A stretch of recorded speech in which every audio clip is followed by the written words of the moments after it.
शुक्लांबरधरं विष्णुं शशिवर्णं चतुर्भुजं प्रसन्नवदनं ध्यायेत् सर्वविघ्नोपशान्तयेत् अगजाननपद्मार्कं गजाननमहर्निशमनेकदन्तं भक्तानाम् एकदन्तमुपास्महे शान्ताकारं भुजगशयनं पद्मनाभं सुरेशं विश्वाकारं गगनसदृशं मेघवर्णं शुभाङ्गं लक्ष्मीकान्तं कमलनयनं योगिहृज्ञानगम्यं वन्दे विष्णुं भवभयहरं सर्वलोकैकनाथं गुरुर्ब्रह्मा गुरुर्विष्णु गुरुर्देवो महेश्वरः गुरुर्साक्षात् परं ब्रह्म तस्मै శ్రీగురవే నమః. నా ఈ ప్రేరణకు కారణమైనటువంటి గురుదేవులు బ్రహ్మశ్రీ చాగంటి కోటేశ్వరరావు గారి పాదపద్మాలకు సభక్తిపూర్వకంగా నమస్కరిస్తున్నాను.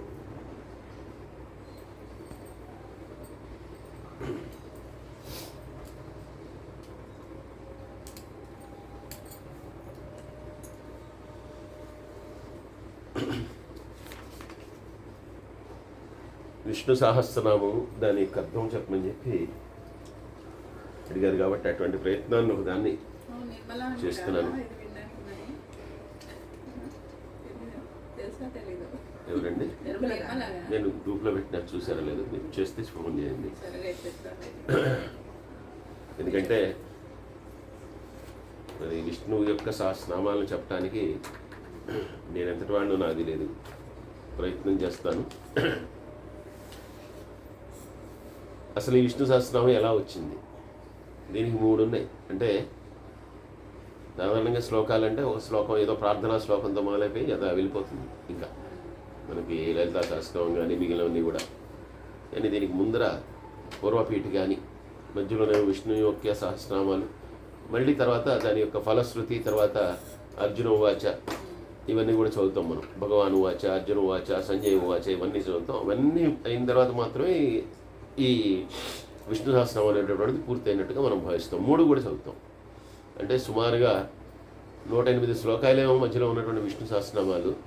ఆ 1008 సహస్రనామం అంటే సహస్రం అంటే 1000, కానీ మనకేంటంటే అష్టోత్తరం అంటేనేమో 108, అలాగే సహస్రం అంటే 1008, 1008. ఈ 1008 నామాలని 108 శ్లోకాల్లో చెప్పారు వాటిని. కానీ ముందర దగ్గర ఒక 25 శ్లోకాలు ముందర చెప్తాం, తర్వాత ఒక 25 శ్లోకాలు మళ్ళీ ఈ ఉత్తర పీఠికలో, పూర్వపీఠికలో 25, ఉత్తర పీఠికలో 25, ఒక 50 శ్లోకాలని మళ్ళీ మనం మొత్తం. అంటే అవి ఉవాచలు కావచ్చు. ఉవాచ అంటే ఎవరైనా చెప్పినది, అర్జునుడు చెప్పినటువంటిది, భగవంతుడు చెప్పినటువంటిది, సంజయుడు చెప్పినటువంటిది, పార్వతీదేవి చెప్పినటువంటిది, ఇలా ఇవన్నీ కలిపి ఒక దగ్గరగా ఒక 150 శ్లోకాలకు పైగా మనం మననం చేసేటటువంటిది ఏదైతే ఉందో అది విష్ణు సహస్రనామం. ఈ విష్ణు సహస్రనామం పేరులోనే ఉంది విష్ణువుని గురించినటువంటి ఆయన యొక్క గుణగణాల యొక్క వర్ణన. సహస్రనామం అన్నా, అష్టోత్తరం అన్నా, ఏదైనా కూడా అంతా కూడా ఆ భగవంతుడి యొక్క అనేకమైనటువంటి గుణములన్నింటినీ కూడా దానిలో మనం చెప్పుకోవడం జరుగుతుంది. యథార్థానికి గుణాతీతుడు భగవంతుడు. అంటే ఆయనకి అంటే ఈ సత్వ రజస్తమో గుణాలు ఏవైతే ఉన్నాయో వాటికి అతీతుడు. అయినా కూడా మరి గుణములని సంబంధంగా మనం ఎందుకు చేస్తామంటే, మనం ఏంటంటే మానవులం ఒకళ్ళని కీర్తించాలంటే వాళ్ళ గుణముల చేతే వాళ్ళని కీర్తించగలిగేది.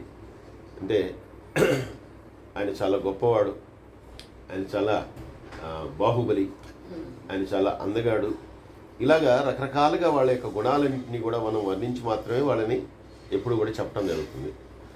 అలాగా ఈ భగవంతుడి యొక్క గుణాలు ఏమిటి అనేటటువంటి దాన్ని వర్ణించడమే సహస్రనామం. అంటే ఒక 1008 నామాల్లో ఆయన యొక్క గుణాలన్నింటినీ కూడా వర్ణించి చెప్పడం విష్ణు సహస్రనామం. అయితే అసలు ఈ విష్ణు సహస్రనామం అనేటటువంటిది ఎలా వచ్చింది అనేటటువంటి విషయానికి వెళ్తే కనుక, మహాభారత యుద్ధం అంతా కూడా అయిపోయిన తర్వాత భీష్ముడేమో అంపశయ్య మీద ఉన్నారు. అందరూ కూడా అంటే చిట్ట చివరిగా పోయినటువంటి ఆయన దుర్యోధనుడు. ఆ దుర్యోధనుడు కూడా వెళ్ళిపోయిన తర్వాత ఇంకా తర్వాత ఏమిటి అంటే కనుక అప్పుడు రాజ్యాన్ని చేపట్టవలసింది ఇంకా ధర్మరాజు గారు, తర్వాత రాజు కావాల్సింది. ఆ ధర్మరాజు గారిని అసలు రాజు అనేటటువంటి వాడు రాజ్యాన్ని ఎలా పాలించాలి? ఎందుకంటే ధర్మరాజు గారే ఆయన సకల ధర్మాల్ని తెలిసినటువంటి వాడు, ఆయనే చాలా మొత్తం తెలిసినటువంటి వాడు. అయినా కూడా ఎప్పుడు కూడా ఎలా ఉంటుందంటే ఎవడికైతే ఏమీ తెలియదో వాడు అన్నీ నాకు తెలుసు అనుకుంటాడు, ఎవడైతే అన్నీ తెలుసు వాడు ఏమీ నాకు తెలియదు అనుకుంటాడు. అలాగే ధర్మరాజు గారికి అన్నీ తెలిసినా కూడా ఆయనకి మళ్ళీ ఆయన ఏమీ తెలియనట్టుగా ఎప్పుడు కూడా నేర్చుకునేటటువంటి విద్యార్థిలాగే తయారవుతాడు. ఆయనకి సాక్షాత్తు కృష్ణ పరమాత్మ చెప్పింది ఏంటంటే, నువ్వు అసలు రాజు ఎలా పరిపాలించాలి, రాజుకు ఉండవలసినటువంటి ధర్మాలు ఏమిటి, రాజు అనుసరించవలసినటువంటి నీతి ఏమిటి, ఇవన్నీ కూడా నీకు చెప్పగలిగినటువంటి వాడు ప్రపంచంలో ఒకే ఒక్కడున్నాడు, అది భీష్ముడు మాత్రమే. అంటే భీష్ముడు ఏ రోజు రాచరికం చేయలే. ఆయన ఎప్పుడూ కూడా ఆ సీట్లో కూర్చోలే. కానీ ఆయన దగ్గరుండి, అంటే బిహైండ్ ది కర్టెన్ ఆయన అంతా కూడా ఫస్ట్ నుంచి. ఎందుకంటే ఆయన రాజ్యాన్ని చేపట్టను అనేటటువంటి ఒక ప్రతిజ్ఞ చేశాడు కాబట్టి, తండ్రికి మాట ఇచ్చాడు కాబట్టి, తల్లికి మాట ఇచ్చాడు కాబట్టి ఆ సీటు మీద అయితే ఆయన కూర్చోడు. కానీ రాజ్యం నడిపించిందంతా కూడా ఆయనే. ఎందుకంటే ధృతరాష్ట్రుడు మరి ఆయన అందుడు. కానీ ఈయనే ఆయన యొక్క కళ్ళుగా మారిపోయి ఈ రాజ్యం అంతా కూడా దాన్ని ఎటువంటి ఇబ్బంది లేకుండా ఆ రాజ్యం పరిపాలించేలాగా చేశాడు. ఎందుకంటే ఒక రకంగా సూర్యవంశపు రాజుల్లో అంటే శ్రీరాముడు, అయోధ్యనగర రాజులు వాళ్ళందరూ కూడా చక్రవర్తులు. అంటే అనేక మంది సామంతరాజులు వాళ్ళ కింద ఉండేటటువంటి వాళ్ళు. అలాగే ఈ హస్తినాపురాన్ని పరిపాలించినటువంటి వీళ్ళు కూడా, మన ధృతరాష్ట్రులు, కౌరవులు, వీళ్ళు కూడా చక్రవర్తితో సమానమైనటువంటి వాళ్ళు. అనేక మంది రాజులందరూ కూడా వీళ్ళ కింద ఉన్నారు. కానీ వీళ్ళు ఎవరి యొక్క అధీనంలో ఉండేటటువంటి వాళ్ళు కాదు. అంటే అంత గొప్పగా, అంత ప్రతిభా పాఠవాలతోటి, అంత పరాక్రమంతో ఆ రాజ్యం పరిపాలించేలాగా ఒక అంధుడి చేత చేయగలిగించాడు అంటే అదంతా కూడా భీష్ముని యొక్క గొప్పదనం, వెనకాల ఉండి ఆయన నడిపించినటువంటి తీరు. కాబట్టి నువ్వు అవన్నీ కూడా ఆయన దగ్గర నేర్చుకోవాలి అని చెప్పి ఆ భీష్ముడి దగ్గరికి తీసుకువెళ్తారు. ధర్మరాజు గారు అప్పుడు ఆ భీష్ముడి దగ్గరికి వెళ్ళిన తర్వాత భీష్ముడిని అనేక రకాలైనటువంటి ప్రశ్నలు వేస్తాడు. అంటే రాజధర్మాలని బట్టి ఎలా చేయాలి ఏంటి అనేటటువంటి దాని గురించి అవన్నీ కూడా చేసిన తర్వాత ఇప్పుడు ఆయన ఆధ్యాత్మికంగా కూడా అనేక విషయాల గురించి మళ్ళీ భీష్ముడిని ప్రశ్నించడం జరిగింది. అప్పుడు భీష్ముడు ఇచ్చినటువంటి సమాధానం ఏదైతే ఉందో అదే విష్ణు సహస్రనామం రూపంలో మనం చదువుకునేటటువంటి ఆ విష్ణు సహస్రనామం. ఆయన చెప్పినటువంటిది ధర్మరాజు గారు అడిగినటువంటి ప్రశ్నలు, దానికి భీష్ముడు ఇచ్చినటువంటి సమాధానం, ఆ తర్వాత ఆ విష్ణువుని అనేక రకాలైనటువంటి గుణగణాలతోటి ఆయన వర్ణించినటువంటి ఆ 1008 నామాలు ఏవైతే ఉన్నాయో అవన్నీ కూడా విష్ణు సహస్రనామంగా మనం అందరం కూడా శ్రద్ధతోటి భక్తితోటి పఠిస్తూ ఉంటాం. ఈ విష్ణు సహస్రనామం యొక్క గొప్పదనం ఏమిటంటే, ఎవరైతే విష్ణు సహస్రనామాన్ని పారాయణం చేస్తారో వారు వారి యొక్క కష్టాలన్నింటినీ కూడా తీర్చుకొని ఎటువంటి ఇబ్బందులు లేకుండా ఈ సంసార సాగరాన్ని దాటగలుగుతారు అనేటటువంటిది విష్ణు సహస్రనామం అందరూ కూడా పారాయణం చేయడంలో ప్రధానమైనటువంటి ఉద్దేశం. అందుకని విష్ణు సహస్రనామం నామం అనేటటువంటిది విరివిగా చాలామంది, అంటే కొన్ని లక్షల మంది, కోట్ల మంది భక్తులందరూ కూడా విష్ణు సహస్రనామాన్ని మనం పఠిస్తూ ఉంటారు. శివునికి కేశవునికి భేదము లేదు అనేటటువంటిది మన శాస్త్రం చెప్తుంది.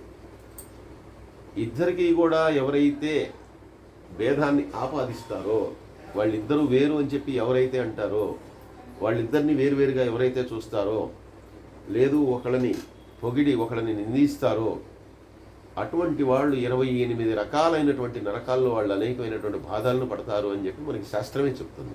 ఇది ఎవరు ఒక్కళ్ళుగా చెప్పినటువంటి మాట కాదు.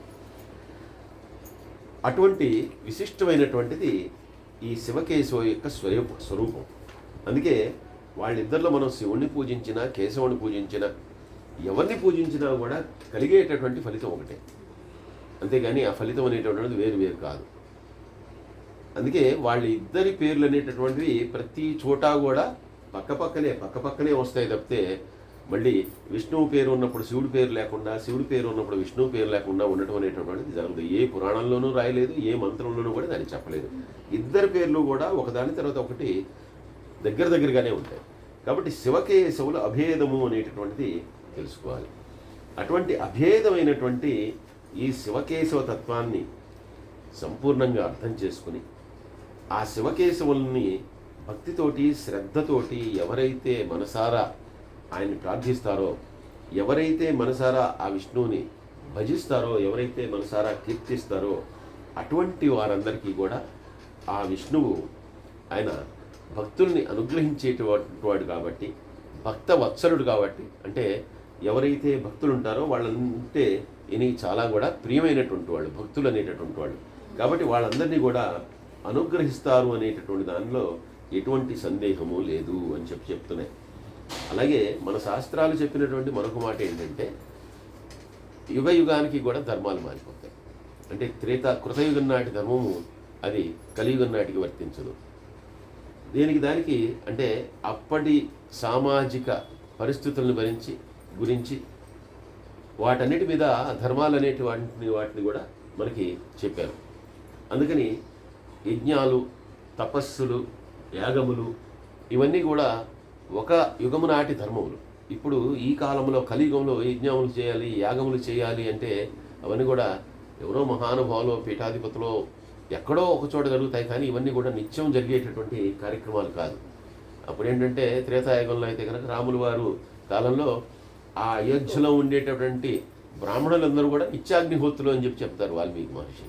అంటే ప్రతి ఒక్కళ్ళు కూడా ఆ అగ్నిహోత్రం అనేటటువంటిది చేసిన తర్వాతే బయటకు వస్తారు వాళ్ళు. అప్పటిదాకా అసలు ఇంట్లోంచి బయటికి రారు. అందుకనే ఎప్పుడైతే రాముడు ఆ వనవాసానికి వెళ్ళిపోయాడో వాళ్ళందరూ కూడా భుజాన అవన్నీ వేసుకుని అగ్నిహోత్రానికి కావాల్సినటువంటి సరంజామం అంతా కూడా తీసుకుని వెళ్ళిపోయారు వాళ్ళు. అంటే వాళ్ళు అక్కడికి వెళ్ళిన ఆపరు, వాళ్ళు ఎక్కడ ఉన్నా కూడా అగ్నిహోత్రం చేసుకోవాల్సింది వాళ్ళు.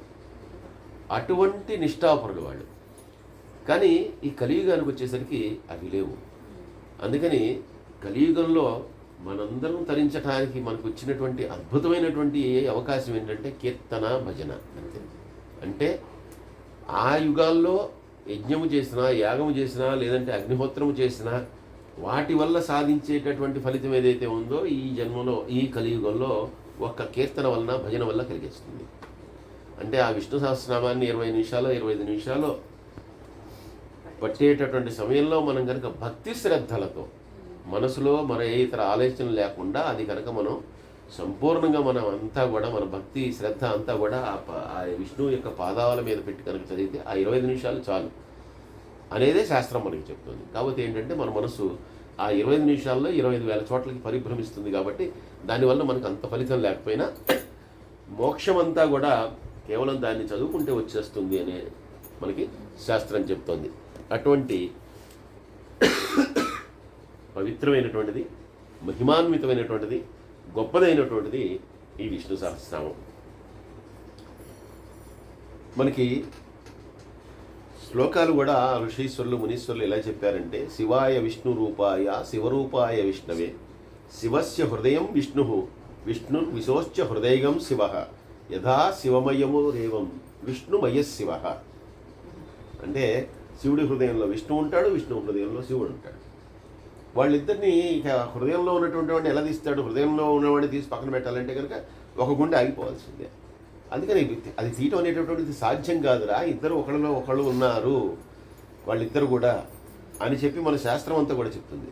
అందుకే రామ అనేటటువంటి శబ్దంలో కూడా నమశివాయ ఒకటి నుంచి రెండో అక్షరము, నారాయణుడి నుంచి రెండో అక్షరం తీసుకుంటే అది రామ శబ్దం. రెండు కలిస్తేనే రామ. నారాయణలో రెండో అక్షరం రా, అక్కడ నమశివాయలో రెండో అక్షరం మా, ఆ రెండు కలిపితే రామ. కాబట్టి వాళ్ళు ఎక్కడికక్కడ అభేదము, దీనిలో భేదము లేదు అని చెప్పారు. కానీ మనం ఏంటంటే అవివేకంతో అల్పబుద్ధులం కాబట్టి ఇద్దరిలో వేరువేరుగా చూస్తాం. అందుకే వాళ్ళు విష్ణు పురాణం చెప్పినప్పుడు అన్నిటికీ కూడా ప్రభు విష్ణు అని చెప్తారు, శివపురాణం చెప్పినప్పుడు అన్నిటికీ ప్రభు శివుడు అని చెప్తారు. ఇది ఎలా అవుతుందంటే అక్కడ అలా చెప్పారు కదా, ఇక్కడ ఎలా చెప్పుకోవాలి కదా అనుకుంటే అది మన అవివేకం. ఎందుకంటే పరమాత్మ ఒకటే మళ్ళీ పరమాత్మ అనేటటువంటి దానికి మనం వెళ్ళిపోవాలి. మళ్ళీ భగవద్గీతలో స్వామి చెప్పిన దానికి వెళ్ళిపోవాలి. ఆయన చెప్పిందే కదా, ఒక్కడినే నేను, ఇన్ని రూపాలు నాకు లేవు అని చెప్పాడు. మళ్ళీ ఆ ఒక్క రూపంలోకి వెళ్ళిపోతే కనుక మళ్ళీ ఆయన.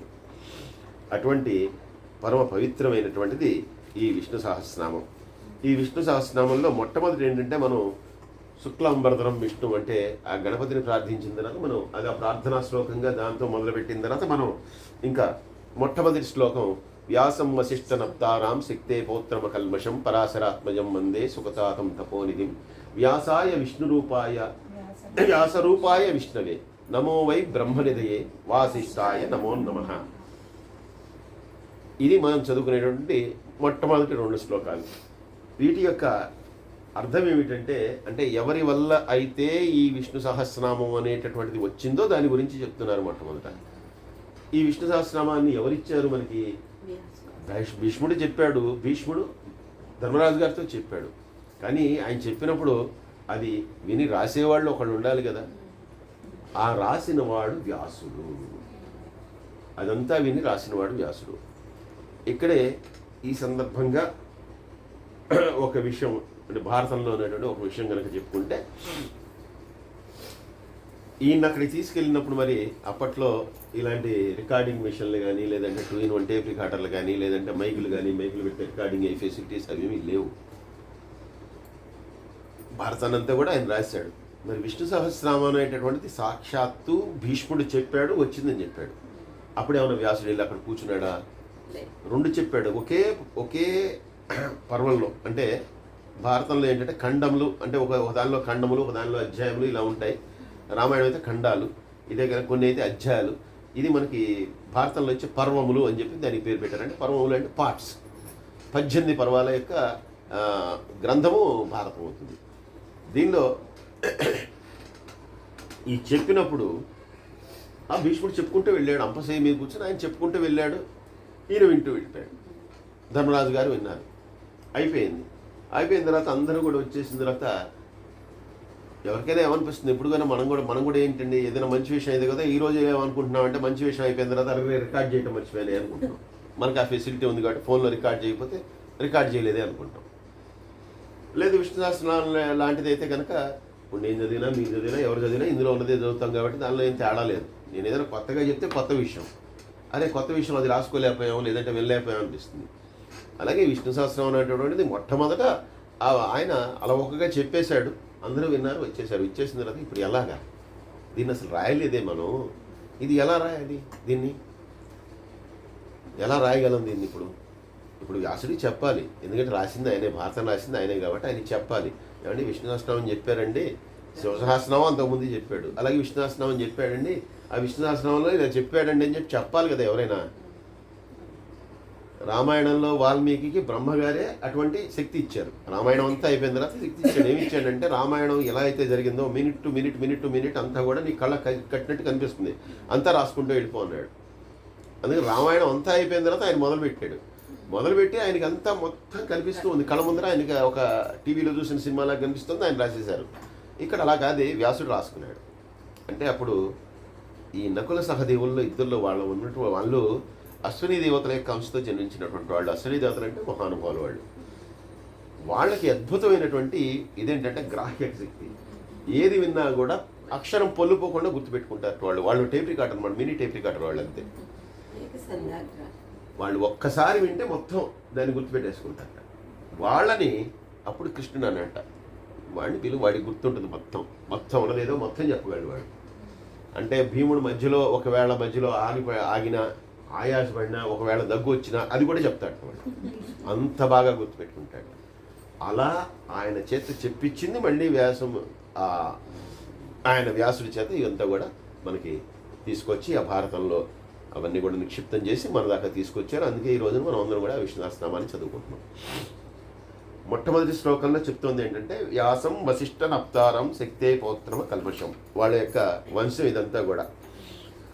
ఈ వ్యాసుడు అనేటటువంటి ఆయన వశిష్ఠ మహర్షికి అసలు, అంటే వీళ్ళకి మూల విరాట్ ఎవరంటే వశిష్ఠ మహర్షి.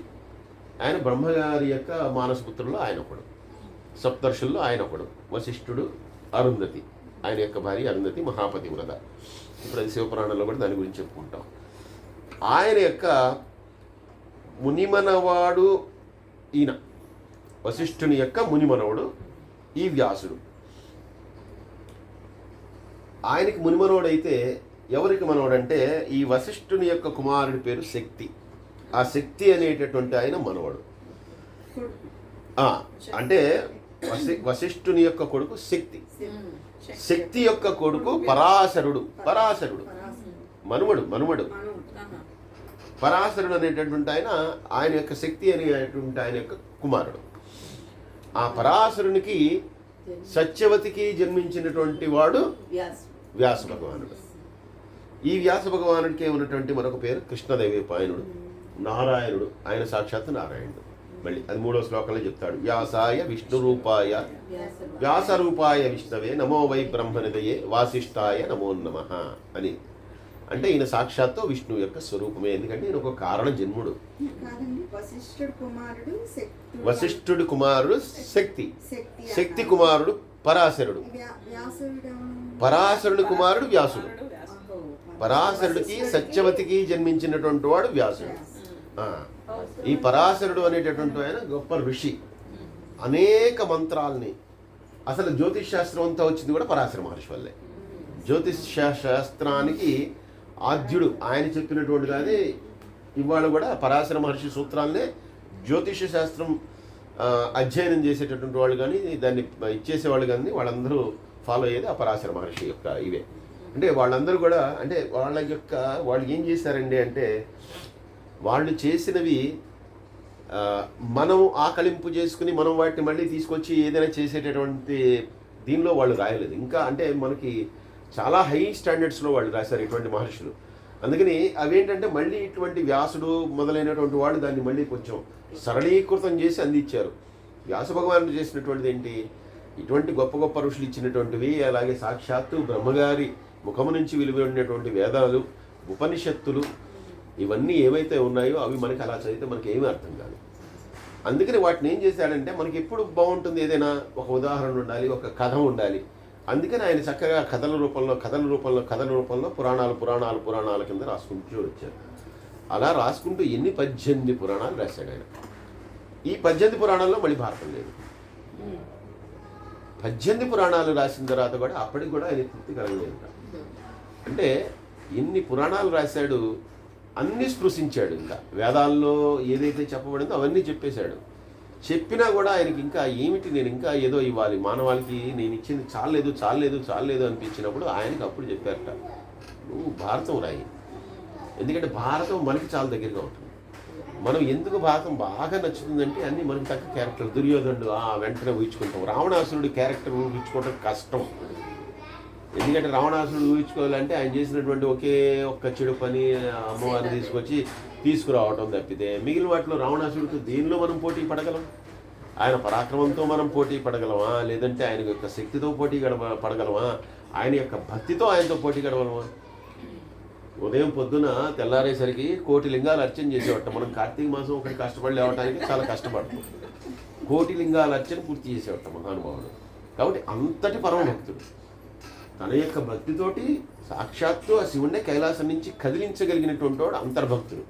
అందుకని ఆ క్యారెక్టర్లు అంత కనెక్ట్ అయ్యేవి కాదు. కానీ భారతంలో వచ్చేటటువంటి శకుని కానీ వీళ్ళందరూ మనలో సంచరించేటటువంటి వాళ్ళు, మనం చూసినటువంటి వాళ్ళ క్యారెక్టర్లన్నీ వస్తుంటాయి. అందుకని మనం బాగా ఏదైతే మనకి నచ్చుతుందో అదే కదా. ఒక సినిమా అయినా కూడా మనకి బాగా నచ్చిందంటే మనకి బాగా దగ్గరగా ఉండాలి. అందుకని ఈ భారతం అనేటటువంటిది బాగా కనెక్ట్ ఉండదు. అందుకని భారతంలో అసలు దేనిలో లేనటువంటి కథలన్నీ కూడా భారతంలో, అంటే భారతం అంతా కథలే. భారతం చెప్పుకుంటే ఎవరికైనా ఆనందమే. ఎందుకంటే అన్ని కథలు ఉంటాయి అన్నమాట. రకరకాల కథలు ఉంటాయి. రామాయణంలో కూడా ఉంటాయి, కానీ రామాయణం కంటే భారతం. అదే మీరు మళ్ళీ లింగ పురాణము ఏవో పట్టుకుంటే అన్ని కథలు దొరకవు. బ్రహ్మాండ పురాణం పట్టుకుంటే అన్ని దొరకవు. వాటిలో తక్కువ అవుతాయి అన్నమాట. వీటి నుంచి ఎక్కువగా విస్తృతంగా చేసుకుంటూ వచ్చాడు. అలా వచ్చినటువంటిది ఈ మహాభారతం. ఈ మహాభారతాన్ని ఏం చేశాడంటే 18 పురాణాల్లో ఏవైతే విషయాల్ని సంగ్రహంగా విడివిడిగా ఏవైతే చెప్పాడో అవన్నీ తీసుకొచ్చి మహాభారతంలో పెట్టేశాడు. అందుకని భారతాన్ని మించినటువంటి గ్రంథమే లేదు ఇంకా. ఇది అన్నిటికంటే సూపర్ హిట్ అయిపోయింది అన్నమాట. అటువంటిది భారతం. ఈ భారతంలో లేనటువంటిది లేదు. ఒకవైపు కృష్ణుడి యొక్క గొప్పదనాన్ని చెప్తాడు, కృష్ణుడి యొక్క మహిమల్ని చెప్తాడు, అలాగే తీసుకొచ్చి మిగిలినటువంటి లౌకికమైనటువంటి విషయాలు చెప్తాడు. డబ్బుల కోసం, రాజ్యం కోసం అన్నదమ్ములు కొట్టుకోవటం చెప్తాడు. ప్రతి ఒక్క అంశాన్ని స్పృశించినటువంటిది ఈ భారతం. అందువల్ల భారతం గొప్పదైపోయింది. అలా వశిష్ఠుడు, వ్యాసుడు ఈ భారతాన్ని తీసుకొచ్చాడు.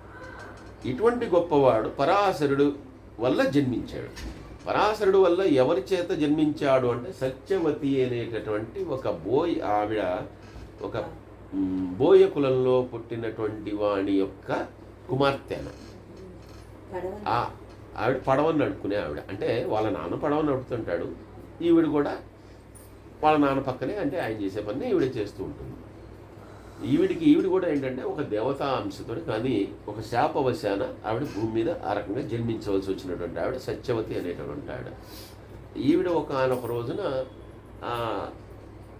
తండ్రికి సహాయపడుతూ ఉన్నటువంటి సమయంలో తండ్రి మధ్యాహ్నం భోజన వేళ అయింది, ఆయన భోజనం చేస్తున్నాడు. పరాశర మహర్షి ఉన్నట్టుండి వచ్చాడు. రాగానే ఈయన భోజనం చేస్తున్నాడు కాబట్టి అక్కడి నుంచి ఒక నమస్కారం చేశాడు. ఆయన అన్నాడు, అర్జెంటుగా నేను ఒడ్డుకు వెళ్ళాలన్నాడు. ఒడ్డుకు వెళ్ళాలనగానే సరే మా అమ్మాయి తీసుకెళ్తుంది, వెళ్ళండి అన్నాడు. సరే అని చెప్పి ఆయన బయలుదేరి వెళ్ళాడు.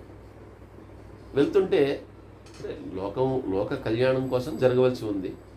ఆయన వెంటనే అమ్మాయిని, ఇప్పుడు నీ మీద నాకు ఎందుకో మనసు అయింది కాబట్టి నీ వల్ల ఒక కుమారుడు జన్మించాలి అని చెప్పి అమ్మాయిని చేయగానే అమ్మాయి ఉంది, ఇది ఎంతవరకు సబబో, నేనేమో ఏదో పడవ తోలుకునేవాడి యొక్క కూతురిని, కన్యని నేను, ఇప్పుడు నన్ను ఇలా మీరు తీసుకొచ్చేసి నదిలో మధ్యలో ఉండగా మీరు నన్ను కోరుకోవటం అనేటటువంటిది ఎంతవరకు ఇదంటే, ఆయన ఇది ఎందుకో నాకు తెలియదు, మాత్రం దైవ కార్యం కోసం జరగవలసింది కాబట్టి నువ్వు ఒప్పుకోవాలన్నాడు.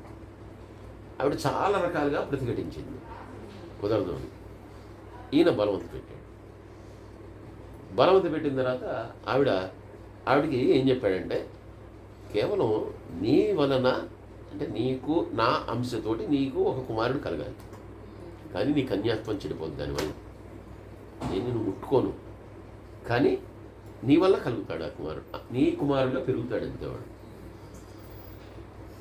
దానికి ఒప్పుకో అని చెప్పి ఆవిడ ఒప్పించిన తర్వాత, సరే నా కన్యాత్వం భంగపడని స్థితిలో మీరు ఇది దైవ కార్యం అంటున్నారు కాబట్టి నేను ఒప్పుకుంటాను, ఎందుకంటే ఏదో నిమ్న కులంలో పుట్టినటువంటి దాన్ని ఈ రకంగా అయినా ఒక దైవ కార్యంలో నేను కూడా సహాయపడిన దాన్ని అవుతాను అని చెప్పి ఆవిడ ఒప్పుకున్న తర్వాత ఈవిడికి కలిగినటువంటి వాడే ఆ వ్యాస భగవానుడు. పోనీ ఆయన మళ్ళీ ఏమైనా ఆ పిల్లవాడిని తెచ్చుకుని ఈవిడేం పెంచుకోలేదు, వాళ్ళ ఇంట్లో పెట్టుకోలేదు, ఆయన చక్కగా గొప్ప వాడి దగ్గర ఆయన ఇది చేశాడు. ఇంకా అంటే మళ్ళీ ఆయన ఎలా పెరిగాడు ఏమిటి అనేది ఇంకెందుకంటే అవతార పురుషుడు కాబట్టి ఇంకా ఆయన గురించి సాక్షాత్తు నారాయణ అలా వచ్చాడు కాబట్టి ఇంక దాని గురించి ఏమీ ఉండదు. ఆయన వెళ్ళిపోయాడు, పుట్టాడు, అలా వచ్చాడు అంతే ఆయన. అందుకనే ఆవిడకి ఏంటంటే తల్లి, ఎందుకంటే ఆవిడ అంటే లౌకికంగా ఆవిడ కారణం, భూమి మీద కుది రావడానికి ఆవిడ కారణం, ఆవిడ పరాశరుడు అనేటువంటి వాళ్ళు ఇద్దరు కారణం అంతే. అందువల్ల ఆవిడకి ఎటువంటి వరాన్ని ఇచ్చాడంటే ఆవిడ ఎప్పుడు స్మరిస్తే అప్పుడు ఆవిడ కళ ముందర ఆయన వచ్చేస్తాడు. అందుకని ఆవిడకి తర్వాత వివాహం జరగటం, శంతనుడు తర్వాత వివాహం చేసుకోవడం, శంతనుడు పెళ్లి అయిన తర్వాత ఈవిడ మళ్ళీ కండిషన్లు పెట్టడం,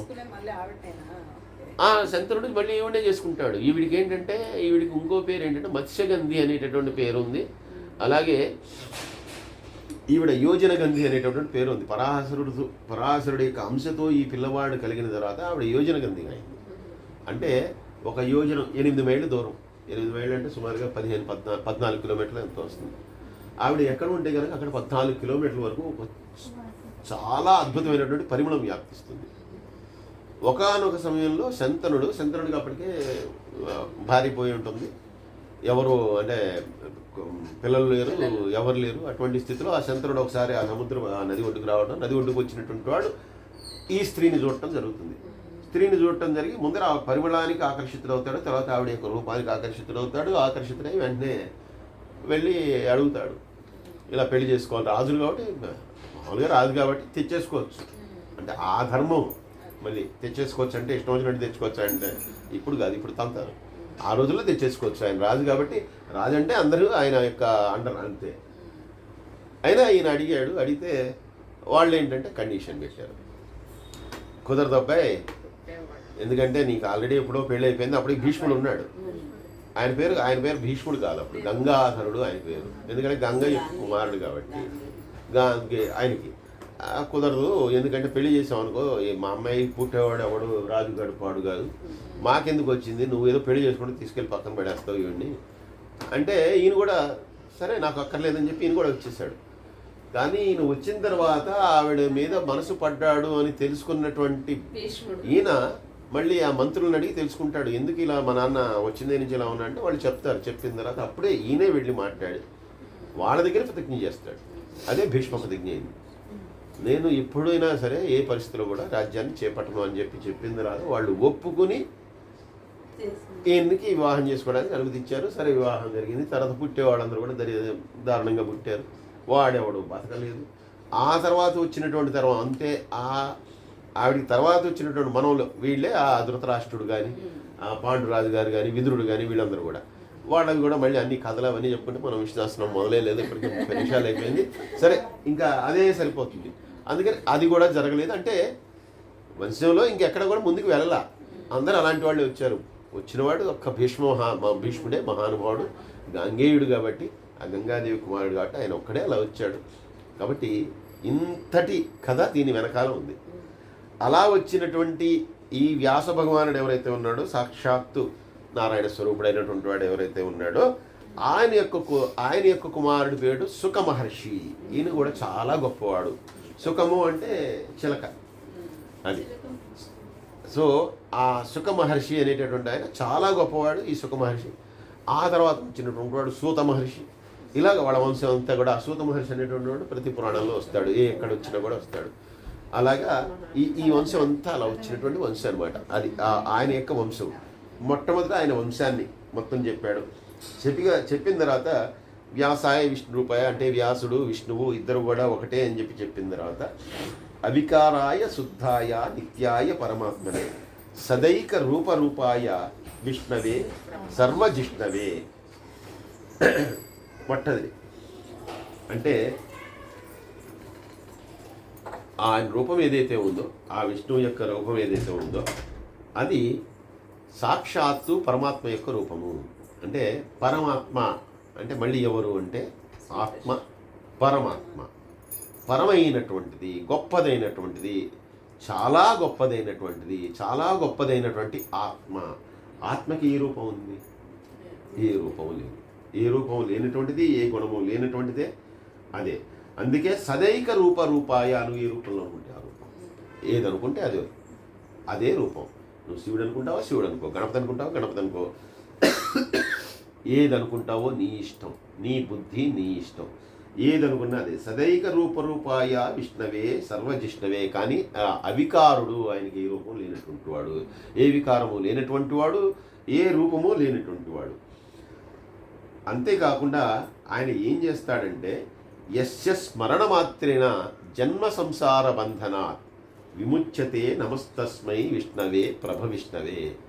ఆయన అమితమైనటువంటి తేజస్సుతో ఆ విష్ణువు అనేటటువంటి ఆయన ప్రకాశిస్తూ ఉంటాడు. అమితమైనటువంటి గొప్ప తేజస్సుతోటి ఆయన ఏం చేస్తాడు? విముచ్యతే, అలాంటి ప్రకాశించేటటువంటి అవికారమైనటువంటి స్వరూపము కలిగినటువంటి నిర్గుణ పరమాత్మ ఎవరైతే ఉన్నాడో ఆయన విముచ్యతే, అన్నిటి నుంచి కూడా తొలగిస్తాడు. దేని నుంచి తొలగిస్తాడు? జన్మ సంసార బంధనాత్.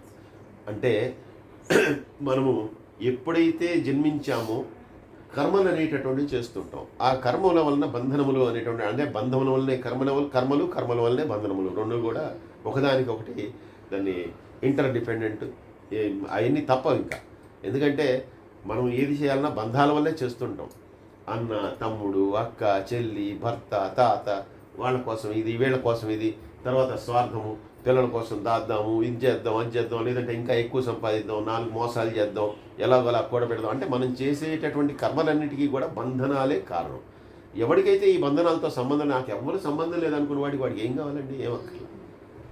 నాకు అందరితో సంబంధం ఉంది, నేను సమాజంలో బాగా ఉండాలనుకునేవాడు నేను ఎంత గొప్ప ఇల్లు కట్టుకుంటాను, ఎంత గొప్ప మేడలో ఉంటాను, ఎంత గొప్ప కారులో తిరుగుతాను అనుకుంటాడు. అసలు నాకు ఎవరితో సంబంధం లేదు నాకు ఎలా అనుకునేవాడు వాడు హిమాలయానికి వెళ్ళిన ఒకటే, భద్రాచలం కొండ మీద కూర్చున్న ఒకటే, లేదు దుర్గగుడిలో మెట్ల కింద కూర్చున్న ఒకటే. వాడికి దేని గురించి బాధపడాల్సిన అవసరం లేదు, ఎవరి గురించి భయపడాల్సిన అవసరం లేదు. మనం చేయలేము ఆ పనులు. ఎందుకు మనకి ఈ బంధాలు? వీడు చూస్తే ఏమనుకుంటాడో, వాడు చేస్తే ఏమనుకుంటాడో, ఎవడు చూస్తే ఏమనుకుంటాడో, అసలు నాకు దేనితో సంబంధం లేదు, అన్నీ ఒకటే నాకు అనుకున్న వాడికి ఏక్ నిరంజన్. కాబట్టి అటువంటి జన్మ సంసార బంధన, జన్మ సంసారం ఏదైతే ఉందో, జన్మల సంసారము మనం చేసేటటువంటిది జన్మ సంసారం. ఒక జన్మతో అయిపోవట్లా మనకి. అలా వస్తూనే ఉన్నాం.